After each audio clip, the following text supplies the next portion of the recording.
All right, time for me to prove myself tonight. Who's in my corner? Wow. Really? Well, here conspiring to get me beat, Chef Scott Conant and actress Heléne Yorke. Oh. Burn, baby, burn. I'm hanging out with your girlfriend, Bobby.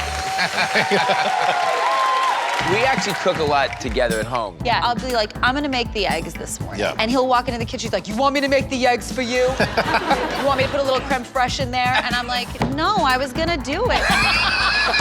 It's gonna be a long day. Well, I've only really been dating him and cooking with him to figure out what he sucks at so I can come on his show and kick his butt. Great. All right, who's up tonight? Our first contender is making waves in LA's trendy food scene. Please welcome Darren Sayphraraj.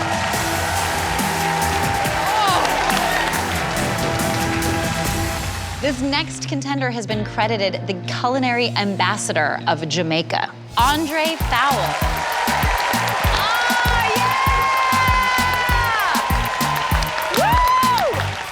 I know you guys want to get to me, but first, you must go through each other. No problem? He's a nice guy, but you know. One hand? One hand. One hand, let's do it one-handed. It's going down. I see that. I'm gonna give you 20 minutes to make an ingredient of my choice, the star of your dish. And that ingredient is green tomatoes. Have you cooked with green tomatoes before? Probably like once or twice in my life. How about you? First time today. Really? Yep. These guys behind me will decide which one of you goes on to take me on in round 2. All right, guys, 20 minutes on the clock. Ready? They are off and running. I'm making green tomato gazpacho with shrimp ceviche and fried green tomato. First thing that comes to your mind is fried green tomatoes, but I would like to step out the box. So I'm making a sweet and sour charred tomato soup with green tomato dumplings. Chefs, you got 12 minutes left. Looking good? Yeah, chef, how are you? I'm getting there. So I grab my charred green tomatoes, chop it up and add it to my broth. All right, so I like what Andre's doing. That broth itself sounds delicious. And he added a lot of grilled green tomatoes for a little smoke. Sounds tasty. Yeah. I'm hoping that the sweetness of heirloom tomatoes will balance out the acidity of the gazpacho. We'll see. Andre, what are you making those dumplings out of? Flour, egg, green tomatoes. Baking powder? No. I would have added some baking powder just to make them lighter. Exactamundo. I'm gonna saute these dumplings in some butter just to give it that crispy exterior. No chicken on what's going on. Check it out. It's time to fry some green tomatoes. I dip them in buttermilk, into the egg mixture, and then into the seasoned panko breadcrumb. Oh, I'm so glad you're frying them, Darren. Yes, yes, yes. Get those deep fried. Andre, how are you feeling about cooking against Darren? I think my flavors are gonna be stronger. Oh, yeah? You think jerk flavors are gonna win the day? Definitely. Yeah. I start plating the gazpacho, then I scatter the shrimp ceviche. 10, 9, 8.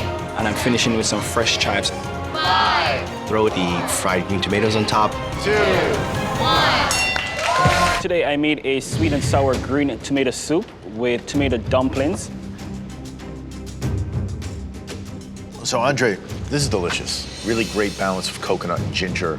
Bobby said something when you were making these dumplings about adding a pinch of baking powder, and I think that could have helped you out a little bit because they're a little bit dense. Yeah.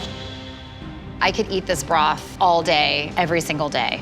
But I'm not sure that the green tomato is the star here. It gets lost, but it gets lost in a lot of tastiness. Thank you. Chef Darren, what did you make? I made for you today green tomato gazpacho and shrimp ceviche and fried green tomatoes on top. I like the fried green tomato because it's nice and crunchy. The soup itself, I feel like it's too acidic, but these fresh tomatoes adds a nice sweetness and it creates a really interesting balance. I feel like the soup is a little acidic as well, but this to me is a green tomato dish. Thanks. All right, chefs, just give us a moment to discuss. You know, both dishes were very creative. So it might come down to too much green tomato on one side, not enough on the other. The chef moving forward to Beat Bobby Flay is Chef Darren. Thanks for coming, dude. I came here to showcase my beautiful country of Jamaica, and I definitely accomplished that. There'll be a next time, Bobby. Watch out. All right, Darren, congratulations. I know that you're on top of all the West Coast food trends these days. So what are we cooking tonight? My signature dish is hot and sour soup. Ooh. Any tips? Make one that's just a little less good than mine. Okay, perfect. Chefs, you're gonna have 45 minutes. And your time starts now.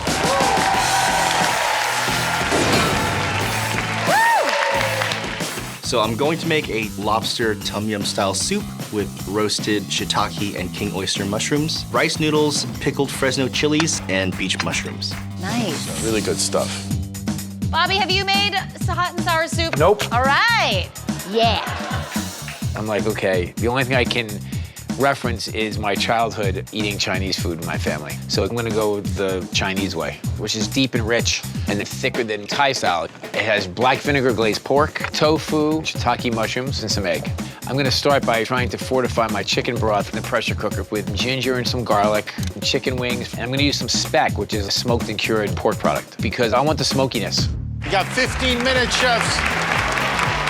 I want to utilize mushrooms in different ways for the umami that I need. So I'm roasting my king oyster mushrooms in a pan with some oil. King oyster mushrooms stay crunchy even after they're being cooked. Then for a sour capote, I make a pickling liquid with rice wine vinegar, lemongrass, sugar, and water. Then I add beach mushrooms and Fresno chilies for spice.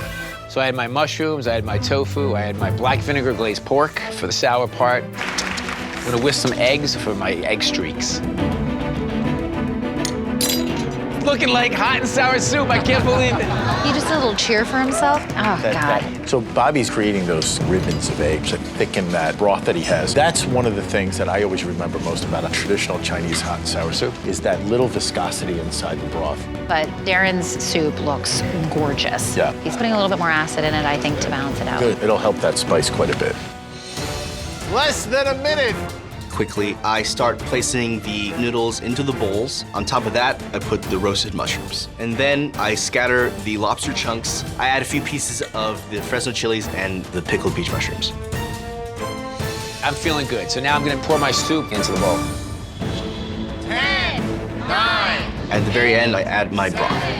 I just add a little bit of chili oil on top. 4, And then fresh chives. 2, 1. Bobby, Darren, now we'd like to introduce you to the judges. First up, the managing partner of Red Farm and Decoy Restaurants, Ed Schoenfeld. Chef and cookbook author, Aaliyah Lee Kong. And the chef owner of Ripe Kitchen and Bar, Nigel Spence. Today's challenge was hot and sour soup. Please start with the bowl in front of you.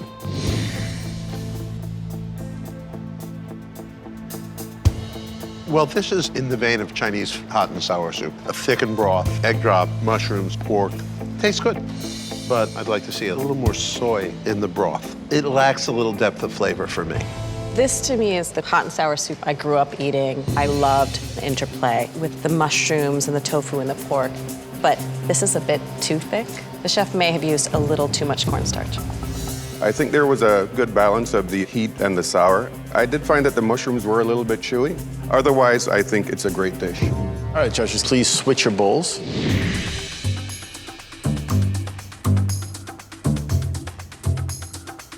There's a big difference between the two bowls of soup. One's a Chinese style, and this is a Thai style soup. I think this was a lovely bowl of soup. I like the depth of flavor and the crunchiness of the noodle. It is just so flavorful. The pickled beach mushrooms add that sour note, and the heat, it's perfect. You know, I kind of want to sweat a little bit when I'm eating something spicy, and that's what this gives me. I do get the hot and sour component in there. The lobster is perfectly cooked, melts in my mouth. I do find that the broth is a little bit thin, but overall it's representative of a good hot and sour soup. Well, judges, it's that time. We have to take a vote. I was actually happy with what I ended up with. I think I got the hot and the sour part. I'm worried about the texture of my soup a little bit, but we'll see what happens. The judges have spoken. And the winner is Chef Darren.